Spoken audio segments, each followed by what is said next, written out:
Hello friends, welcome to the success classes tutorial.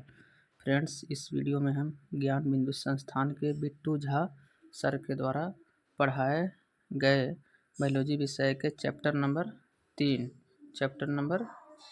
तीन यानी micro organism यानी सूक्ष्म जीव का ऑब्जेक्टिव इस वीडियो में कवर करेंगे। फ्रेंड्स, पार्ट 1 हमने कवर करा दिए हैं।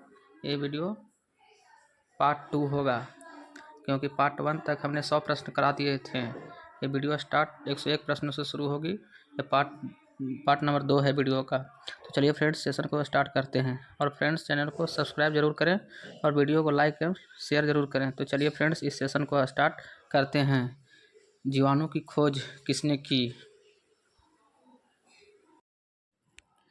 जीवाणु की खोज किसने की? जीवाणु की खोज किसने की? लीवेनहॉक ने किया।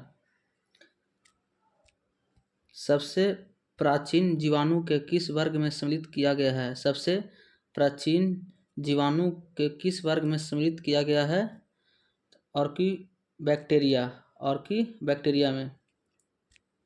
सर्वप्रथम किसने यह मत व्यक्त किया कि जीवाणुओं से रोग फैलते हैं? सर्वप्रथम किसने यह व्यक्त किया कि जीवाणुओं से रोग फैलते हैं?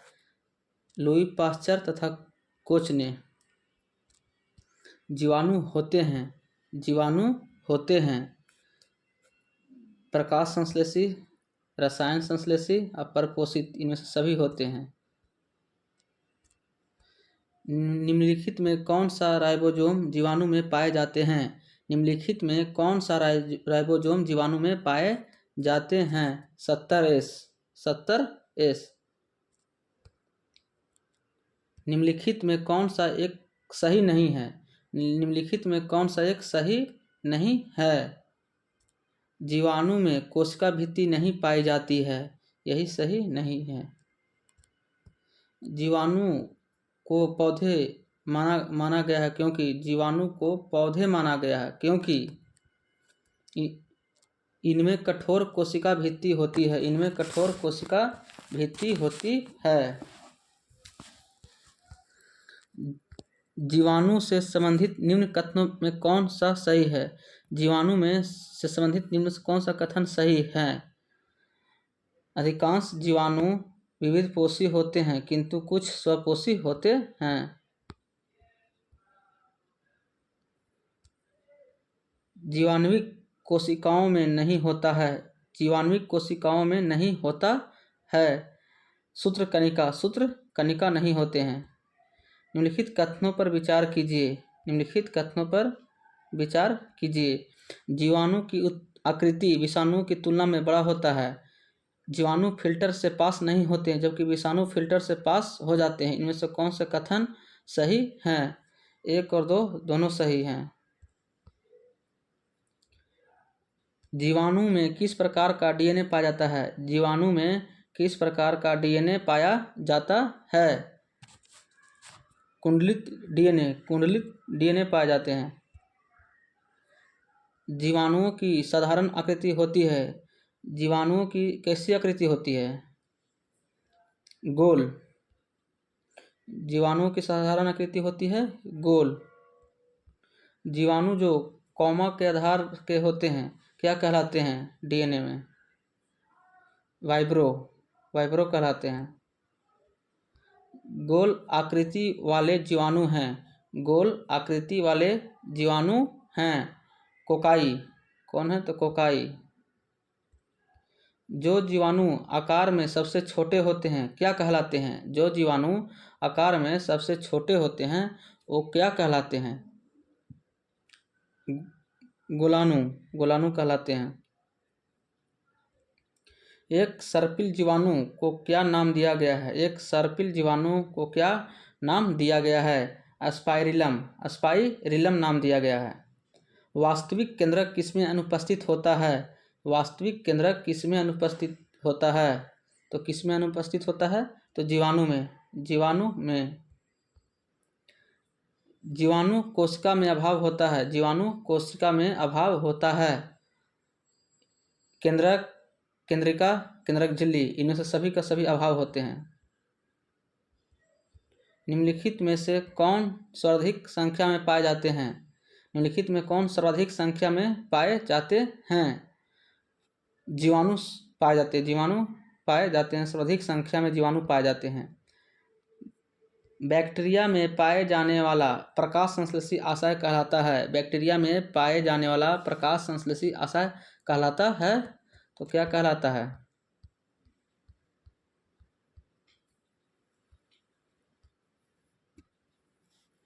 वर्णकी लवक। वर्णकी लवक प्रकाश संश्लेषी बैक्टीरिया में पाए जाते हैं। प्रकाश संश्लेषी बैक्टीरिया में पाए जाते हैं। क्रोमेटोफोर पाए जाते हैं। जीवाणुओं में श्वसन का स्थान है। जीवाणुओं में श्वसन का स्थान है। जीवाणुओं में श्वसन का स्थान है कोशिका झिल्ली। कोशिका झिल्ली। साइनोबैक्टीरिया को क्या कहा जाता है? साइनोबैक्टीरिया को क्या कहा जाता है? निर्हरित शैवाल। निर्हरित शैवाल कहा जाता है। साइनोबैक्टीरिया होते हैं। साइनोबैक्टीरिया होते हैं प्रकाशीय स्वपोषी। प्रकाशीय स्वपोषी होते हैं साइनोबैक्टीरिया। जीवाणुओं के अभिरंजन के लिए उपयोग होता है। जीवाणुओं के अभिरंजन के लिए उपयोग होता है क्रिस्टल वायलेट। Crystal violet. निम्नलिखित में कौन सबसे छोटा जीव है? निम्नलिखित में कौन सबसे छोटा जीव है? माइकोप्लाज्मा। माइकोप्लाज्मा। जो जीवाणु सीधे ही वायुमंडलीय नाइट्रोजन को नाइट्रोजन के यौगिक में बदलते हैं क्या कहलाते हैं? जो जीवाणु सीधे ही वायुमंडलीय नाइट्रोजन को नाइट्रोजन के यौगिक में बदलते हैं क्या कहलाते हैं? नाइट्रोजन स्थिरीकरण जीवाणु।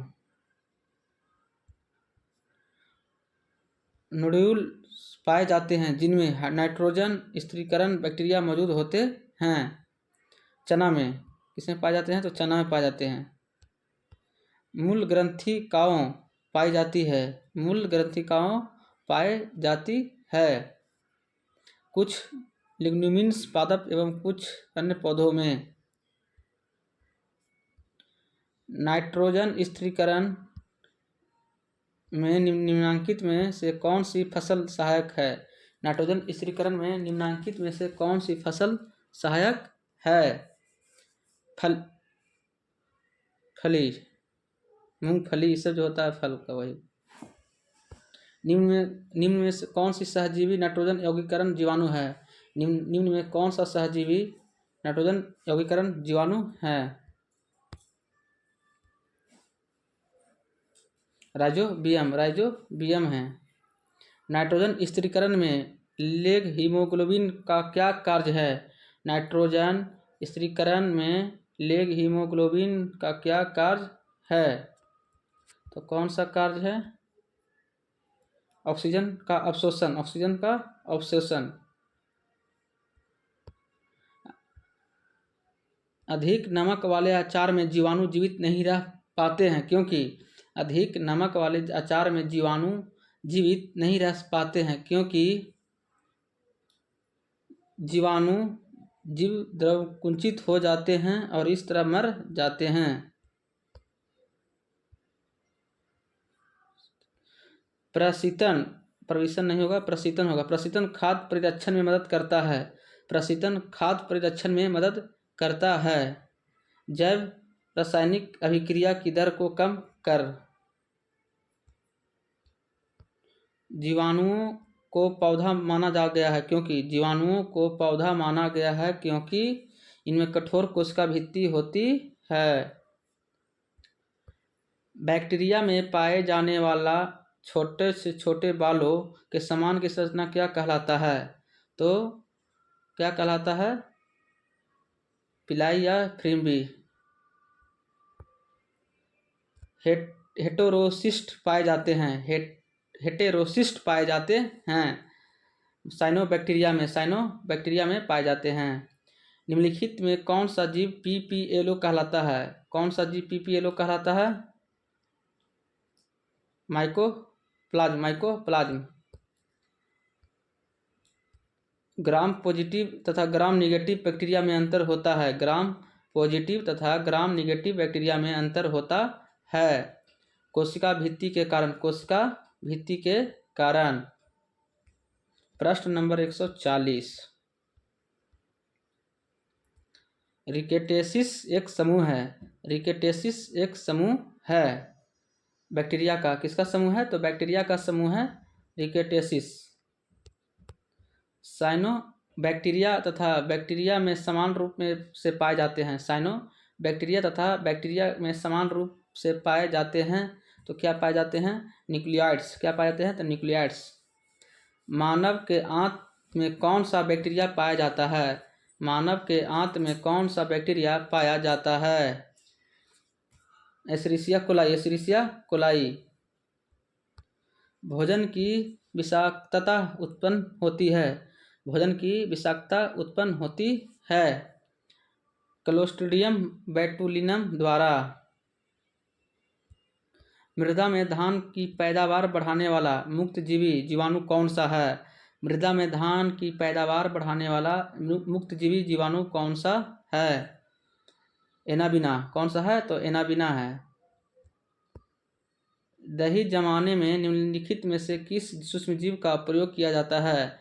दही जमाने में निम्नलिखित में से कौन सा सूक्ष्मजीव का प्रयोग किया जाता है? Lactobacillus, lactobacillus. चाय की पत्तियों की क्यूरिंग में किसका उपयोग होता है? चाय की पत्तियों के क्यूरिंग में किसका उपयोग होता है? जीवाणु का उपयोग होता है चाय के पत्तियों के क्यूरिंग में। चाय की पत्तियों पर जीवाणुओं के क्रिया से विशेष सुगंध को उत्पन्न किया जाना कहलाता है। चाय की पत्तियों पर जीवाणुओं के क्रिया से विशेष सुगंध को उत्पन्न किया जाना कहलाता है। तो क्या कहलाता है? तो क्यूरिंग कहलाता है, क्यूरिंग।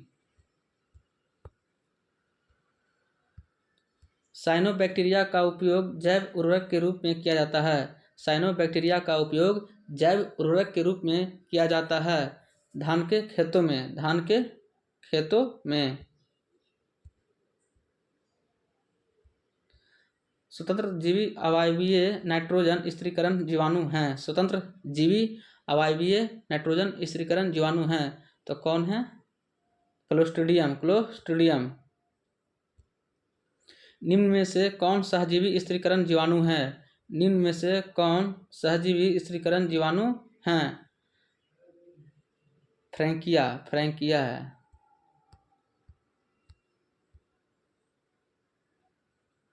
जैव गैस के उत्पादन में प्रयुक्त होने वाले जीवाणु के समूह हैं। जैव गैस के उत्पादन में प्रयुक्त होने वाले जीवाणुओं के समूह हैं। तो कौन सा समूह है? मिथेनोजेन, मिथोनोजेन।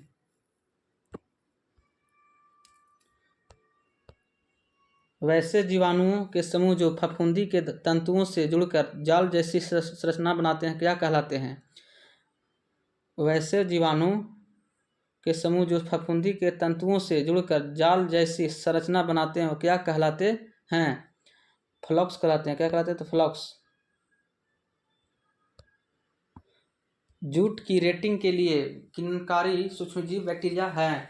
जूट के रेटिंग के लिए किण्वनकारी सूक्ष्मजीव बैक्टीरिया हैं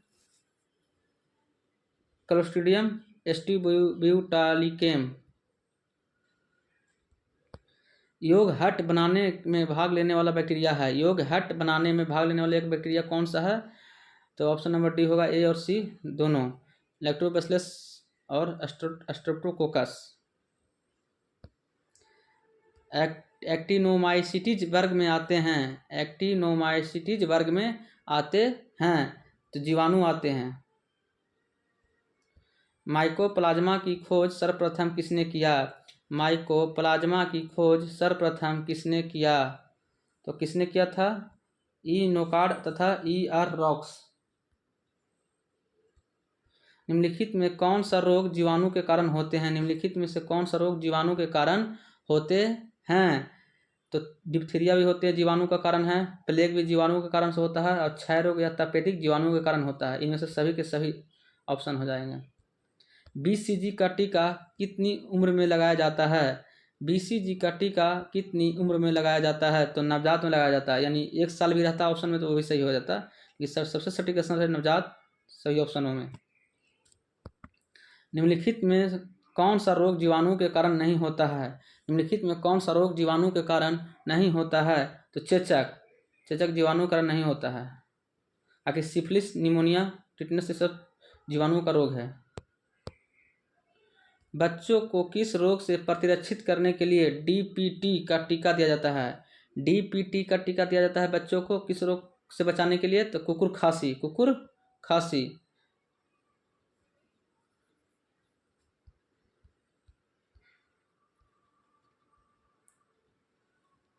निम्नलिखित में किस रोग के कारण जीवाणु है? निम्नलिखित में किस रोग का कारण जीवाणु है? मतलब किस रोग कारण जीवाणु से होता है, मतलब जीवाणु से होने वाला रोग इसमें कौन है? टाइफाइड भी है, गोनोरिया भी है और कुकुर खांसी, यानी इनमें से सभी के सभी है जो जीवाणु के कारण होता है। कुष्ठ रोग किस सूक्ष्मजीव के कारण होते हैं? कुष्ठ रोग किस सूक्ष्मजीव के कारण होते हैं? जीवाणु के कारण होते हैं कुष्ठ रोग। बहुऔषधि चिकित्सा एमडीटी किसके संक्रमण के से सुरक्षा प्रदान करता है? क्रूड। हैजा का क्या कारण है? हैजा किससे होता है? जीवाणु से होता है कि विषाणु से होता है कि फफूंदी से होता है कि स्वैल से होता है? हैजा जीवाणु का कारण होता है, हैजा जीवाणु। निम्नलिखित में कौन जल जनित रोग है? निम्नलिखित में कौन जल जनित रोग है? जल से फैलने वाला बीमारी इसमें कौन है? हैजा, हैजा जल के कारण होता है और जीवाणुओं के कारण। मेनिंजाइटिस या गर्दन तोड़ बुखार का कारण क्या है? मेनिंजाइटिस या गर्दन तोड़ बुखार का क्या कारण है? तो कारण है जीवाणु। निम्नलिखित में किसकी पहचान बिडाल परीक्षण से की जाती है? निम्नलिखित में किसकी पहचान बिडाल परीक्षण से की जाती है? इसका आंसर हो जाएगा टाइफाइड। टाइफाइड का पहचान बिडाल परीक्षण से किया जाता है। काली मौत किसे कहते हैं? काली मौत किसे कहते हैं? तो प्लेग को कहते हैं काली मौत। नींबू तथा टमाटर के कैंकर रोग किस सूक्ष्मजीव के कारण होता है? नींबू तथा टमाटर में कैंकर रोग किस सूक्ष्मजीव के कारण होता है? तो जीवाणु के कारण होता है। सेब और नाशपाती में होने वाला नीरजा रोग का कारण क्या है? सेब और नाशपाती में होने वाला नीरजा रोग का कारण क्या है? किसके कारण से नीरजा रोग होता है सेब और नाशपाती में? जीवाणु के कारण, जीवाणु के कारण। निम्नलिखित में किससे धनु स्तंभ होता है? जीवाणु में, टेटनस। निम्नलिखित में कौन मवेशियों में एंथ्रेक्स नामक बीमारी उत्पन्न करता है? निम्नलिखित में कौन मवेशियों में एंथ्रेक्स नामक बीमारी उत्पन्न करता है? तो बैक्टीरिया।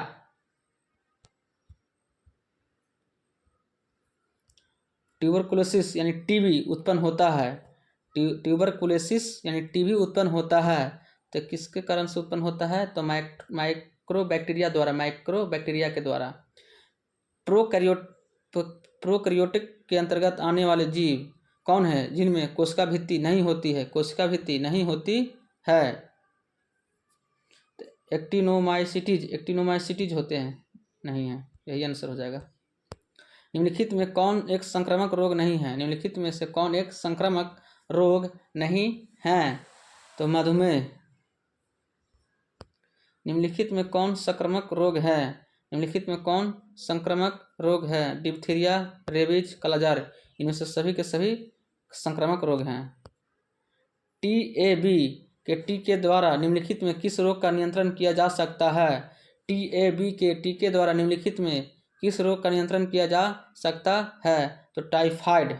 कौन सा रोग? टाइफाइड। क्षय रोग यानी टीबी का संक्रमक मुख्यतः होता है, क्षय रोग का संक्रमक मुख्यतः होता है तो हवा के द्वारा, क्षय रोग होता है हवा के द्वारा। टीकाकरण एक व्यक्ति को रोग से बचाता है क्योंकि वह टीकाकरण एक व्यक्ति को रोग से बचाता है क्योंकि वह प्रतिरक्षी पदार्थ उत्पन्न करता है। ट्रिपल एंटीजन टीका किस रोग में उपयोगी नहीं होता है? ट्रिपल एंटीजन टीका किस रोग में उपयोगी नहीं होता है? तो किस रोग में उपयोगी नहीं होता है? तो टाइफाइड में। इस ट्रिपल एंटीजन को कहते हैं DPT, डिप्थीरिया, पार्टोसिस, टेटनस। सिंड्रोम का अर्थ होता है, सिंड्रोम का अर्थ होता है लक्षणों का समूह, लक्षणों का समूह। निम्नलिखित में कौन सा टीका 1/2 और 2 और 3/2 मतलब 1.5 महीने, 2.5 महीने और 3.5 माह में दिया जाता है? कह रहा है कि कौन सा टीका 1.5 महीने और 2.5 महीने और 3.5 महीने में दिया जाता है? तो कौन सा टीका है? DPT, HIV और पोलियो। DPT, HIV और पोलियो। DPT हेपेटाइटिस और पोलियो। निमोनिया किस सूक्ष्मजीव के कारण होता है जो मुख्यतः फेफड़ों को प्रभावित करता है? निमोनिया किस सूक्ष्मजीव के कारण होता है जो मुख्यतः फेफड़ों को प्रभावित करता है?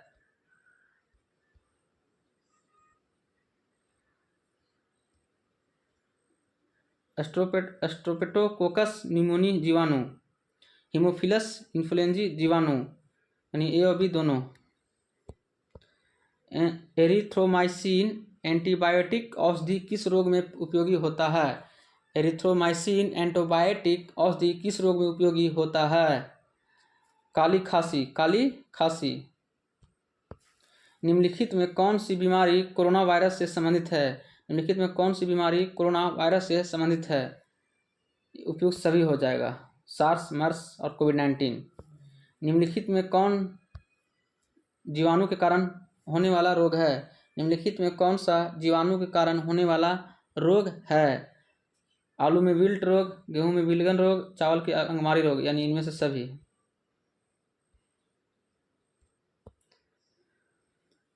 निम्नलिखित में से कौन से जल संक्रामक है? निम्नलिखित में से कौन सा जो है इसमें जल संक्रामक है? टाइफाइड और हेपेटाइटिस ए, ये जल द्वारा फैलते हैं। ऑप्शन नंबर सी 1 और 4। टीका क्या है, यानी वैक्सीन क्या है? टीका एक कृत्रिम सक्रिय उपार्जित प्रतिरक्षा है। डिप्थीरिया का मुख्य लक्षण है, डिप्थीरिया का मुख्य लक्षण है गला घुटना, गला घुटना। प्रतिजैविक एंटीबायोटिक अधिकांशतः प्राप्त होते हैं, प्रतिजैविक अधिकांशतः प्राप्त होते हैं जीवाणुओं से, जीवाणुओं से। पनीर में विशेष सुगंधी आती है, पनीर से विशेष सुगंध आती है, किसके कारण से? तो जीवाणुओं से। वाहित मल जल के द्वितीयक उपचार में मुख्यतः किसकी आवश्यकता होती है? वाहित मल जल के द्वितीयक उपचार में मुख्यतः किसकी आवश्यकता होती है? तो जीवाणुओं की आवश्यकता होती है। निम्नलिखित में कौन सा नाइट्रोजन स्थिरीकरण जीवाणु नहीं है? निम्नलिखित में कौन सा नाइट्रोजन स्थिरीकरण जीवाणु नहीं है? तो बैसिलस थुरिनजिसिस। योग हट बनाने में भाग लेने वाला बैक्टीरिया है, योग हट बनाने में भाग लेने वाले बैक्टीरिया है बी और सी, लैक्टोबैसिलस और स्ट्रेप्टोकोकस। निफ जीन किसमें पाया जाता है? निफ जीन किसमें पाया जाता है? राइजोबियम में, राइजोबियम में पाया जाता है निफ जीन। हरा प्रोटोजोआ के नाम से जाना जाता है, हरा प्रोटोजोआ के नाम से जाना जाता है। तो किसे जाना जाता है हरा प्रोटोजोआ के नाम से? तो यूग्लिना को, यूग्लिना। विटेकर के 5 जगत वर्गीकरण में यूग्लिना को किस जगत में रखा गया है? विटेकर के 5 जगत यानी 5 किंगडम को में यूग्लिना को किस जगत में रखा गया है? तो प्रोटिस्टा में रखा गया। यूग्लिना किस वर्गीकरण का जगत का है? तो प्रोटिस्टा, यूग्लिना प्रोटिस्टा। पौधा तथा जंतु के बीच योजक कड़ी है, पौधे तथा जंतु के बीच का योजक कड़ी है यूग्लिना। यूग्लिना का प्रचलन अंग है, यूग्लिना का प्रचलन अंग है फ्लैजिला, फ्लैजिला। यूग्लिना में फ्लैजिला की संख्या कितनी होती है? यूग्लिना में फ्लैजिला की संख्या कितनी होती है? तो 2 कितनी होती है? 2।